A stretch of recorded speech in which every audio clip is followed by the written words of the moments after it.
Okey, bismillahirrahmanirrahim. Assalamualaikum warahmatullahi wabarakatuh. Anak murid tahun 4, apa khabar semua? Hari ini kita nak sambung belajar tentang tenaga. Tapi minggu lepas cikgu nak recap balik. Kita dah belajar tentang sumber-sumber tenaga. Apa sumber tenaga? Sumber tenaga ialah matahari, air, biojisim,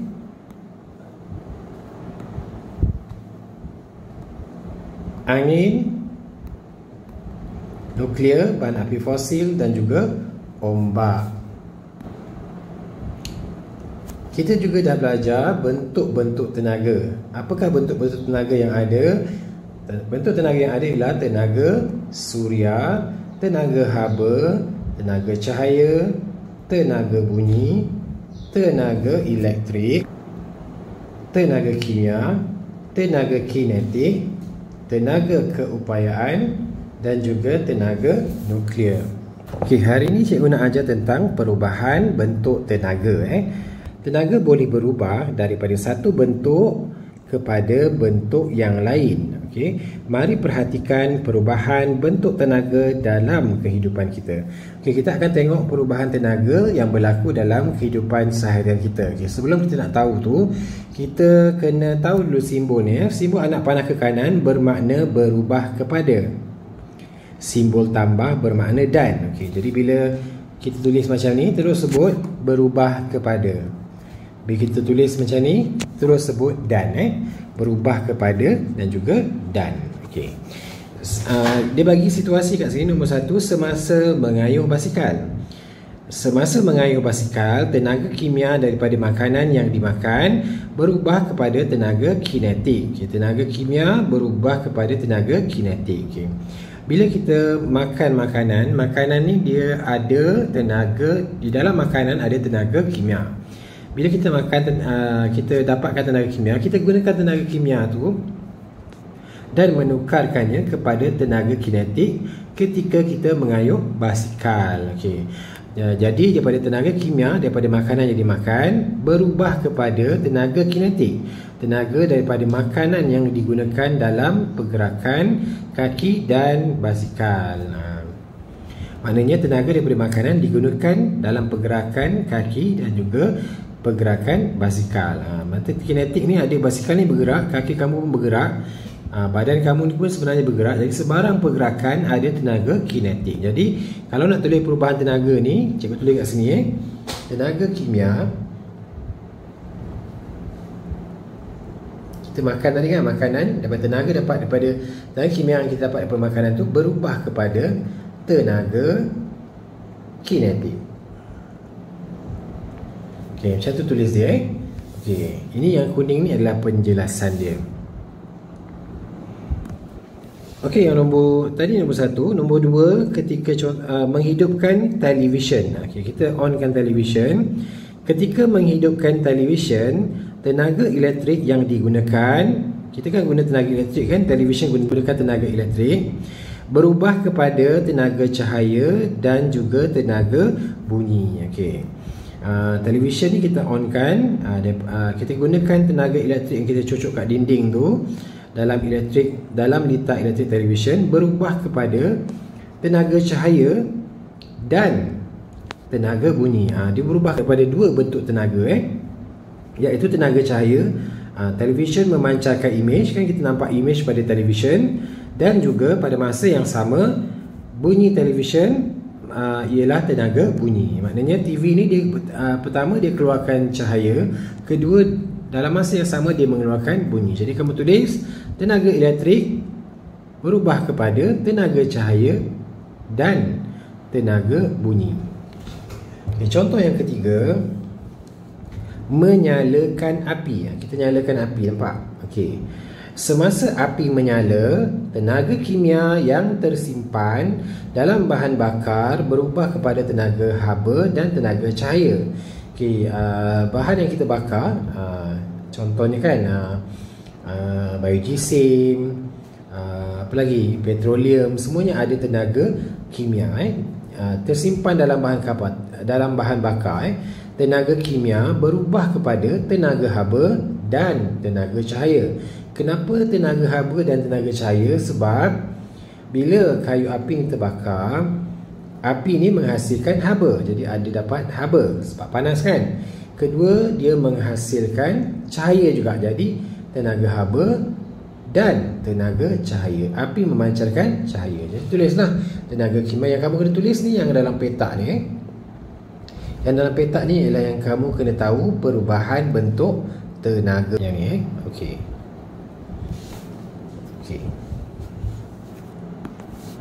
Okey, contoh seterusnya ialah semasa terjun dari papan terjun. Ni tahu papan terjun. Kan kamu tengok sukan Olimpik hari tu kan. Dia terjun daripada papan terjun. Semasa terjun dari papan terjun, tenaga keupayaan berubah kepada tenaga kinetik dan kemudian berubah kepada tenaga bunyi. Okey, ingat tenaga keupayaan yang cikgu ajar minggu lepas.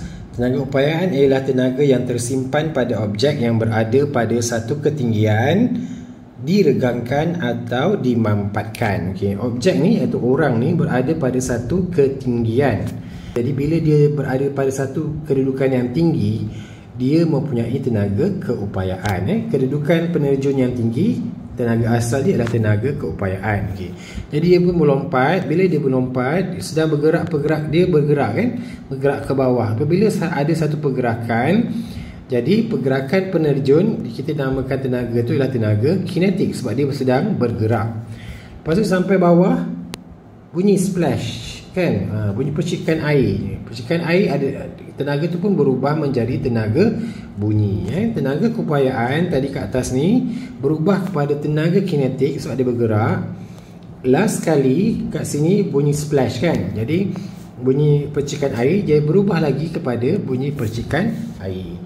Nanti ada yang tanya, cikgu kenapa ada dua panah? Kenapa dia tak tenaga keupayaan berubah kepada tenaga kinetik tambah tenaga bunyi? Awak kena ingat, ini tidak berlaku pada masa yang sama. Bergerak kemudian baru bunyi percikan air. Kalau sepanjang dia bergeraknya ada bunyi percikan air, jadi baru kita letak sini tambah. Jadi sebabkan ini setelah dia bergerak baru ada bunyi percikan air, maka kita buat tenaga keupayaan berubah kepada tenaga kinetik, berubah kepada tenaga bunyi. Okey, tu kena faham sikit lah. Okey, seterusnya menyalakan lampu sulur. Kamu dah biasa kan menyalakan lampu sulur. Kamu ada torchlight. Kalau ada torchlight, gunakan torchlight tu. Ambil torchlight sekejap, onkan sekarang. Okey, ketika menyalakan lampu sulur, tenaga kimia dalam bateri berubah kepada tenaga elektrik. Tenaga kimia dalam bateri berubah kepada tenaga elektrik. Kemudian tenaga elektrik berubah kepada tenaga haba dan tenaga cahaya. Okey. Dalam bateri ni dia ada tenaga yang tersimpan yang dinamakan tenaga kimia. Dalam bateri kita tak ada terus tenaga elektrik. Dia mula-mula dia simpan tenaga dalam bentuk tenaga kimia. Dia simpan dalam bentuk tenaga kimia. Okey. Bila kita pasangkan bateri ni betul-betul, kita onkan tenaga kimia ni, bila kita onkan switch, lampu pun lampu yang elok, maka elektrik boleh mengalir. Jadi tenaga kimia ni akan berubah menjadi tenaga elektrik. Bila kita onkan tadi, dia berubah menjadi tenaga elektrik. Semua tenaga kimia ni berubah jadi tenaga elektrik. Okey. Tenaga elektrik ni tadi terus berubah pula menjadi tenaga apa? Tenaga haba. Sebab apa tenaga haba? Sebab mentol ni menjadi panas. Kena ingat haba dulu. Tenaga haba sebab mentol menjadi panas. Dalam masa yang sama, sebab panas tadi, tenaga cahaya pun keluar pada masa yang sama. Selain daripada mentol ni panas, mentol ni juga mengeluarkan cahaya. Jadi kena ingat, jangan keliru. Kat sini selalu orang buat, selalu murid-murid buat tenaga dalam bateri ni ada tenaga elektrik. Salah. Dia mesti mula-mula perubahannya daripada tenaga kimia sebab dia tersimpan. Bateri ni adalah alat untuk menyimpan tenaga. Apa disimpan? Dia bukan sumber tenaga, dia adalah tempat untuk simpan tenaga. Dia simpan tenaga apa? Tenaga kimia. Bila kita on kan, kita dah pasang semua wire, semua lampu semua kan, mentol ni dah pasang dengan betul, maka tenaga itu pun keluarlah, bertukar menjadi tenaga elektrik. dia keluar sebagai tenaga elektrik. Bila tukar tenaga elektrik, kemudian dia nak nyalakan lampu ni, dia akan menjadikan dia panas kan. Bila jadi panas, mentol menjadi panas, ada tenaga haba. Dalam masa yang sama dan dia ada tenaga cahaya. Jadi ingat, tenaga kimia berubah kepada tenaga elektrik, berubah kepada tenaga haba dan tenaga cahaya. Okey, seterusnya ialah ketika menggunakan kalkulator suria. Tahu tak kalkulator suria tu apa? Kalkulator suria ni ialah kalkulator yang ada panel suria dekat atas ni. Kalau kita tutup panel suria ni, kalkulator ni tak menyala, tak ada nombor yang keluar. Tapi bila kita buka, letakkan bawah cahaya matahari, kita boleh gunakan kalkulator ni. Nombor dia pun akan menyala. Dia menggunakan tenaga daripada suria, solar sahaja. Dia tak guna bateri. Okey. Ketika tenaga suria yang diperoleh daripada matahari berubah kepada tenaga elektrik. Okey. Kemudian tenaga elektrik berubah kepada tenaga cahaya. Bila kita gunakan tenaga suria daripada matahari ni akan berubah menjadi tenaga elektrik. Ditukar jadi tenaga elektrik sebab dalamnya ada litar elektrik. Kemudian dia berubah menjadi tenaga cahaya, iaitu skrin memancarkan cahaya. Cahaya dia keluarlah nombor 1, 2, 4 dan sebagainya. Itu nombor tu, display tu adalah cahaya lah yang keluar. Jadi perubahan ni lah tenaga suria berubah kepada tenaga elektrik, berubah kepada tenaga cahaya. Okey, seterusnya ketika kenderaan bergerak. Ketika kenderaan bergerak, enjin kereta mengubah tenaga kimia kepada tenaga kinetik. Okey, dalam petroleum ni, bahan aktif fosil ni ada tersimpan tenaga, nama dia tenaga kimia. Okey. Bila kita dah masukkan petrol ni ke dalam kereta, kereta ni akan menukarkan tenaga kimia, iaitu tenaga dalam petrol ni, dan menggerakkan kereta, iaitu menjadi tenaga kinetik. Daripada tenaga kimia berubah menjadi tenaga kinetik, iaitu pergerakan kereta. Jelas sekali semasa fotosintesis. Kamu dah belajar kan, fotosintesis adalah proses tumbuhan membuat makanannya sendiri. Tumbuh-tumbuhan membuat makanannya sendiri. Semasa fotosintesis, tumbuh-tumbuhan mengubah tenaga cahaya kepada tenaga kimia yang tersimpan sebagai kanji. Kita tengok ni, pokok ni dia gunakan tenaga cahaya daripada matahari, dan dia akan tukarkan tenaga cahaya tu kepada bentuk tenaga yang lain, iaitu tenaga kimia. Mana pergi tenaga kimia tu? Tenaga kimia tu ialah tenaga yang tersimpan. Jadi dia simpan dalam bentuk kanji, iaitu pada buah, pada daun, pada batang, pada akar. Sebab tu kamu boleh makan buah sebab ada tenaga kimia dalam dia, iaitu kanji kan. Ataupun ada yang kamu makan bahagian daun dia, macam sayur. Ada yang kamu makan batang dia, kamu makan kan. Contohnya tebu. Ada yang kamu makan akar dia, iaitu ubi kayu. Sebab dalam tu semua ada tenaga kimia yang disimpan dalam bentuk kanji. Okey. Jadi tumbuhan ni bila buat fotosintesis, dia akan tukarkan tenaga cahaya bertukar kepada tenaga kimia. Okey. Jelas sekali K4 Jelaskan perubahan bentuk tenaga yang terlibat dari A ke C. A pergi ke C, A ke B ke C.